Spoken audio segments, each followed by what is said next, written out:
Good morning সকলকে। আজকে আমি চিত্রাবাস ফটোগ্রাফি সার্ভিসের তরফ থেকে আবার একটি অ্যালবাম নিয়ে আপনাদের সামনে হাজির হয়েছি। তো শুরু করি। অ্যালবামের পুরো বিষয়টা আপনাদের দেখানোর চেষ্টা করছি।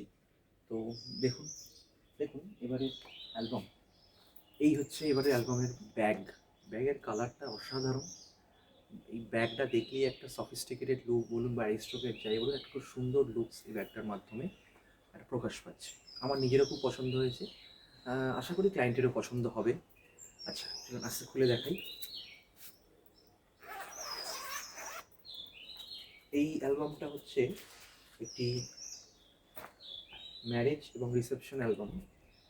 এই অ্যালবামটা যে কভার, সেই কভারটা করা হচ্ছে স্পার্কেল। আমি দেখানোর চেষ্টা করছি। এই যে স্পার্কেল, এটা আলো পড়লে বা সানলাইট যাই পড়ুক না কেন চকচক করে স্পার্কেল। ওকে, দুদিকে স্পার্কেল করা হয়েছে। ওকে, আর এর সাথে আমি ভেতরের পেজগুলোকে একটু দেখিয়ে দিই। এই হচ্ছে ভেতরের পেজ।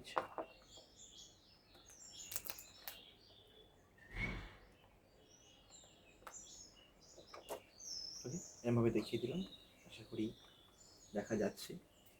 ওকে, এইভাবে পুরো অ্যালবামটা শেষের দিক থেকেও কয়েকটা পেজ আমি দেখাই।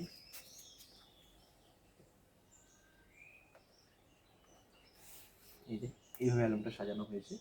শুরুর দিকে ওয়েডিং, শেষের দিকে রিসেপশন। ওকে, এর সাথে একটি সুন্দর ছোট্ট মিনি বুক আছে। মিনি বুকটা দেখাই। একটি ছবিও এর সাথে আছে, আমি দেখাচ্ছি। এই সেই মিনি বুক, একদম বড় অ্যালবামটার একটা কার্বন কপি, ছোট্ট। সব জায়গায় বড় অ্যালবামটা ক্যারি করা পসিবল নয়, কিন্তু এটা আমরা যেখানে ইচ্ছে ক্যারি করতে পারি। এটা আমরা গিফট করে থাকি অ্যালবামের সাথে ক্লায়েন্টকে। একদম একদম সেমভাবে তৈরি করা হয়েছে। এটা আমার লোগো চিত্রভাস। ঠিক আছে, তো এই হচ্ছে পুরো। এর সাথে একটা ছবি দেওয়া হয়।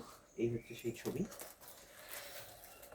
একটা ছবি গিফট করা হয়। এটা চাইলে ক্লায়েন্ট পরে এটাকে বাঁধিয়ে নিতে পারেন, দিয়ে নিজের বাড়ির দেওয়ালে রাখলে একটা সুন্দর মেমোরিজ তাদের থেকে যাবে। এই হচ্ছে পুরো বিষয়। Thank you.